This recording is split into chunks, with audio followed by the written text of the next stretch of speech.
When I moved to New York City, I rented a 650 square foot studio apartment in Hell's Kitchen with another roommate because I had no money. And after 5 years of working, making money, and life, I had cycled through 4 other different rental apartments all over Manhattan. And finally, my now fiance and I decided it was time to buy a home. Enough was enough. We were done throwing away money into a black hole and wanted to finally start building some equity. I mean, that's what every smart person in our lives told us to do. So we assumed they were right. We ended up buying a beautiful condo downtown, and don't get me wrong, I absolutely love our home. So you'll probably be a little surprised when I say, I regret buying it. Why? Because there are so many hidden costs to homeownership that I did not know about. And if you stick around, I'll tell you what I overlooked so you'll be better off when you decide whether you should rent or buy your home. I'm Vivian, your rich BFF and your favorite Wall Street girly, and these are the top 5 hidden costs to owning a home and what you can do to prep for these surprise expenses. Let's get to it. Number 1, let's start with property taxes. While it's common knowledge that homeowners have to pay property taxes, a lot of people, and by that I mean people like me, underestimate the amount or forget to factor them into their budget. Property taxes vary significantly depending on your location and the value of your home. To avoid surprises, make sure to research the property tax rates in your area before making a home purchase, and using an online calculator to see what your monthly cash outflow is going to be, taking into account both your actual mortgage payment plus property taxes. My hot tip, some homes do offer something called property tax abatements.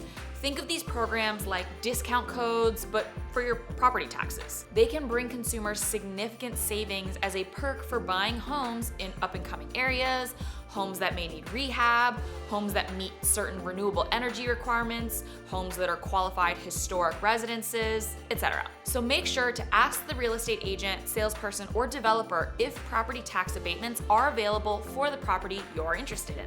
Could save you thousands. Number 2, maintenance and repairs.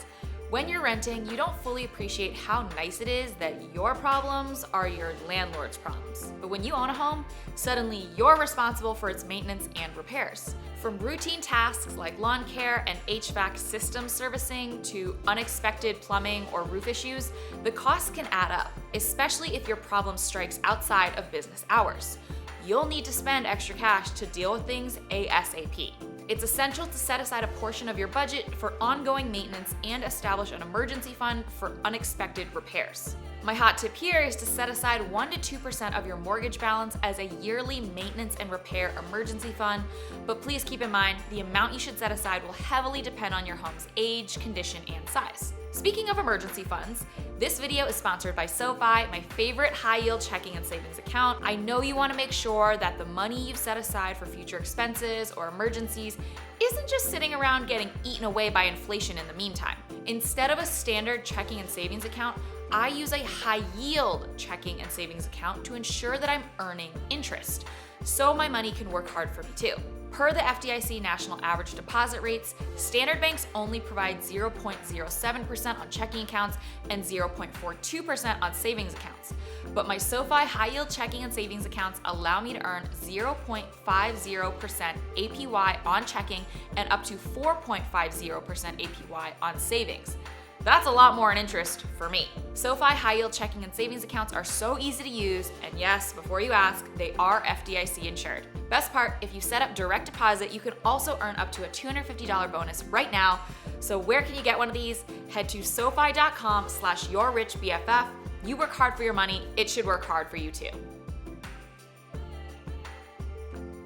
Number 3, Homeowners Association HOA fees. For those living in communities with a homeowners association or HOA, fees can be another hidden cost to consider. In high rises and condo buildings, these are often called common charges. These fees cover common area maintenance, amenities like gyms and doormen, and sometimes shared utilities. However, they can vary significantly and may increase over time. Before purchasing a home in an HOA community or in a building with common charges, research their financial health and review their rules and regulations to make sure they align with your lifestyle. We've all seen those memes about people getting fined for not mowing their lawn often enough, but HOA fines and penalties are really no joke. My hot tip here is one of common sense. weigh out the pros and cons of moving into neighborhoods and buildings with these additional fees. Similarly to property taxes, even once you pay off your entire mortgage and own the home outright, these costs don't go away. You will be charged them for forever as long as you live in your home in that neighborhood. And while that home comes with a community pool, pickleball court, concierge service, complimentary golf cart, on-site restaurant, and state-of-the-art gym facility, that seems nice until you realize those costs aren't worth it if you don't end up actually using those resources. So choose wisely. In our case, we moved into a no-frills building with no amenities, but it did come with a doorman, which I love for safety and delivery reasons, and that was all we really needed. Number 4, closing costs. When purchasing a home, buyers often focus on the down payment but forget about closing costs. These expenses include loan origination fees, title insurance, appraisals, and more. Closing costs can range anywhere from 2 to 5% of the home's purchase price. So always ask your lender for a breakdown of estimated closing costs to avoid surprises during the home buying process. And my hot tip here is that people don't realize these costs are negotiable, both in terms of what they are and who pays them. Typically, any fees charged by a mortgage lender are negotiable, while any fees charged by the government or another third-party provider are harder to negotiate. That said, things like origination fees, underwriting fees, loan application fees, and title insurance are usually negotiable. Also, when you're buying a home, you may be able to negotiate closing costs with a seller and have them cover a portion of these fees. So key takeaway, don't be afraid to negotiate. Finally, number 5, last but definitely not least, homeowners insurance. This crucial protection safeguards your investment against various risks such as natural disasters, theft, or accidents. And since you own instead of rent, things like this are now your problem. Homeowners insurance premiums can vary widely depending on factors like your home's location, size, age, and the level of coverage you choose.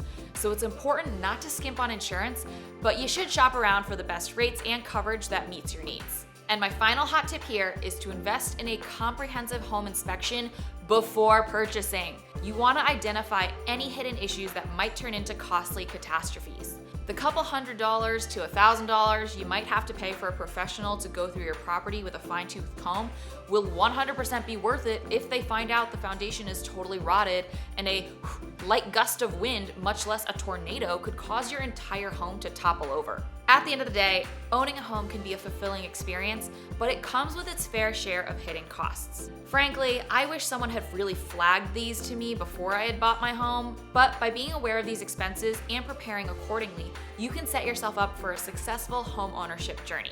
Remember, a well-prepared homeowner is a happy homeowner. If you found this information helpful, please give this video a thumbs up and subscribe to my channel for more valuable finance content. As always, thank you so much for watching. I'll see you guys next week. Love ya.